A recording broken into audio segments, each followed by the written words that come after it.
Hello বন্ধুরা, সবাই কেমন আছেন? সকলের উদ্দেশ্যে আবার একটা নতুন ভিডিও নিয়ে হাজির হলাম। আজকে আপনাদের মাঝে কালেকশন থাকবে জেডডি দামাসু ব্র্যান্ডের।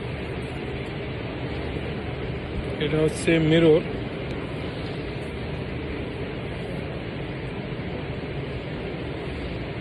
মিরর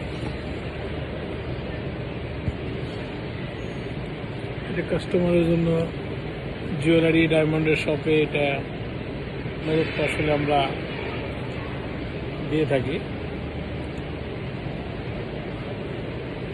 অনেক সুন্দর, এটা যে কোনো কালার যে কোনো সাইজ দেওয়া যাবে। এটা শুধু জেডডি দামাসু ব্র্যান্ড থেকে আমরা প্রোভাইড করতেছি, বিশ্বের সবকটা দেশে আমরা দিচ্ছি। এটা ফোল্ডিং করে রাখা যায়, এটাই খুব সুন্দর, খুবই সুন্দর, গর্জিয়াস। যদি কারো লাগে হোয়াটসঅ্যাপে আমাদের ফেসবুক পেজে অবশ্যই নক দিবেন। আর সবাই ভালো থাকবেন, সবার জন্য দোয়া থাকবে। আসসালামু আলাইকুম।